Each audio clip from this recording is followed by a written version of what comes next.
Masih seputar kecelakaan lalu lintas, pemirsa juga terjadi di Jalan Tuanku Tambusai, jalur utara, tepatnya di persimpangan Jalan Paus depan Toko Mitra Sejati, di Kecamatan Sukajadi, Kota Pekanbaru pada Rabu 28 Januari dini hari, sekitar pukul 2:55 waktu Indonesia Barat.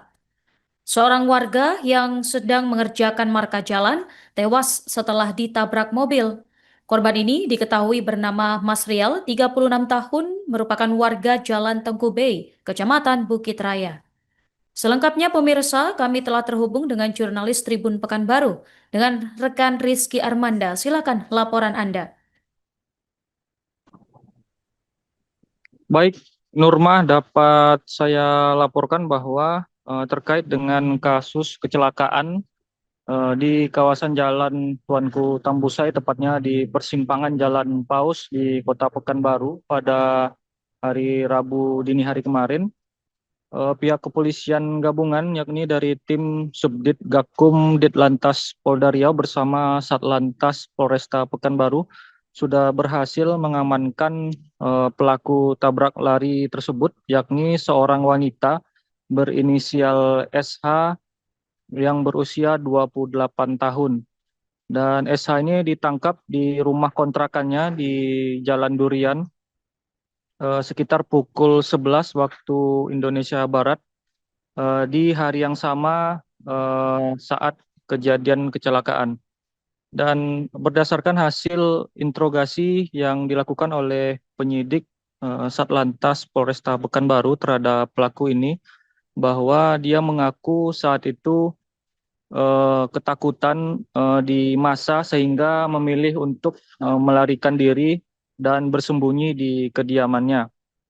Kemudian dari hasil pendalaman petugas juga terungkap bahwa kecelakaan ini diduga disebabkan oleh kelalaian pelaku sendiri, di mana sesaat sebelum kejadian pelaku bermain handphone, tepatnya melakukan video call dengan seorang temannya, sehingga mengurangi konsentrasi dalam berkendara dari pelaku sendiri. Dan saat kejadian itu pelaku memacu kecepatan mobil antara 60 hingga 70 kilometer per jam. Dari hasil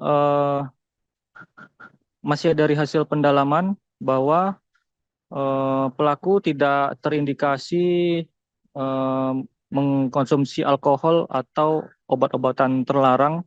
Hal ini berdasarkan hasil uji atau pemeriksaan yang dilakukan oleh penyidik bersama tim kesehatan Rumah Sakit Bayangkara Polda Riau.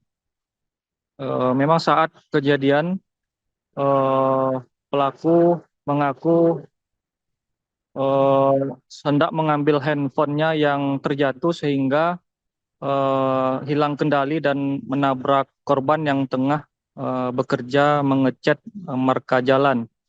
Dan saat itu juga korban eh, terseret sekitar 15 meter dan sempat dibawa ke Rumah Sakit Umum Daerah Arifin Ahmad, Kota Pekanbaru, untuk menjalani perawatan medis, namun nyawa korban tidak tertolong lagi. Dan atas kasus ini, pelaku SH sudah ditetapkan sebagai tersangka dan ditahan di rumah tahanan Polresta Pekanbaru. Atas perbuatannya, tersangka SH ini dijerat pasal 310 ayat 4 Undang-Undang Nomor 22 Tahun 2009 tentang lalu lintas dan angkatan jalan.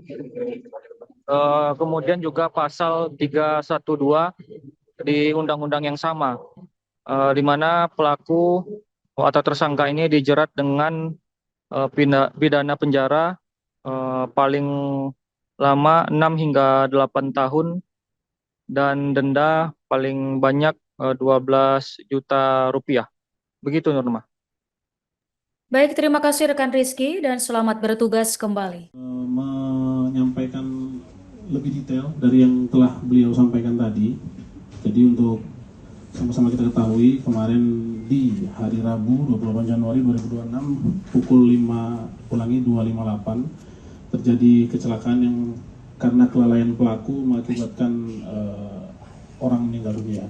Jadi rekan-rekan harus tahu semua bahwa proses ini tidak lepas dari koordinasi dan kolaborasi kami dengan beliau dari Subdit Gakum, sehingga tadi disampaikan oleh beliau sebelum 10 jam sudah bisa kami ungkap. Kami laporkan juga pada rekan-rekan bahwa dasarnya ada LP di model A nomor 98 bulan Januari 2026 Polresta Pekanbaru tanggal yang tadi kami sebutkan.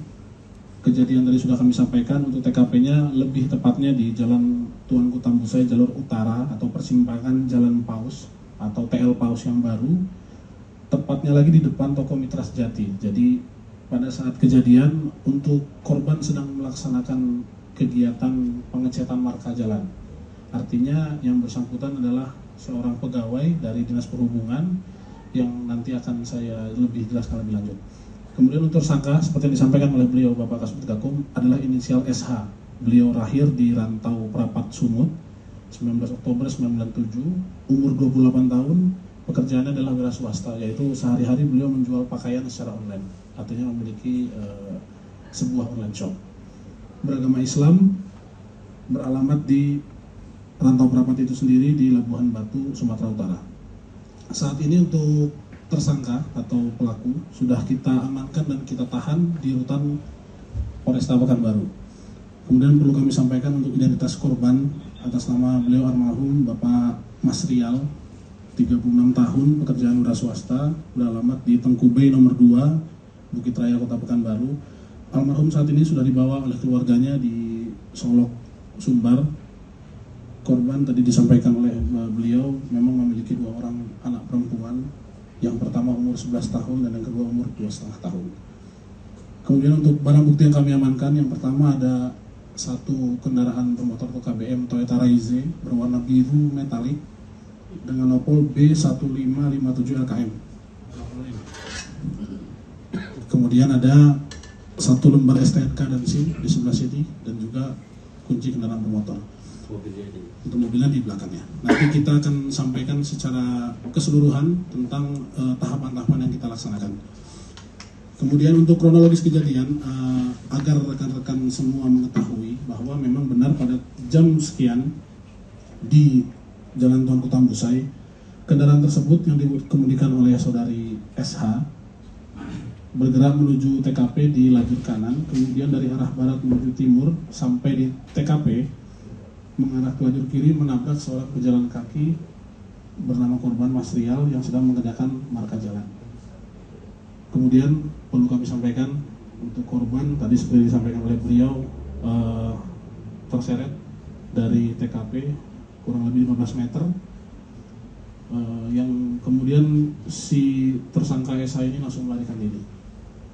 Makanya tadi disampaikan oleh beliau bahwa pasalnya tidak hanya 310, jadi kita kenakan juga di 312. Nanti akan saya lebih rinci lagi sampaikan apa itu 312. Akibat dari perbuatannya untuk korban atas nama Bapak Mas Rial almarhum mengalami luka di kepala, di kedua tangan, luka di kaki, dan akhirnya meninggal dunia di rumah sakit RSUD karena sempat dibawa di sana. Untuk penyebab terjadinya kecelakaan tersebut, ini yang krusial. Tersangka pada saat mengemudikan kendaraannya, dia melakukan panggilan video call pada rekan seperti disampaikan oleh Bapak Kasubdit Gakum, sehingga pandangan mata arah tersangka itu mengarah ke sebelah kiri. Jadi kalau bisa saya peragakan, HP-nya beliau menyetir seperti ini. HP-nya ada di sisi sebelah kiri. Jadi beliau melakukan panggilan video call dengan rekannya. Sesaat sebelum kejadian, kalau rekan-rekan melihat CCTV-nya, HP tersebut terjatuh, sehingga CCTV tersebut terlihat mobil tersebut kehilangan keseimbangan.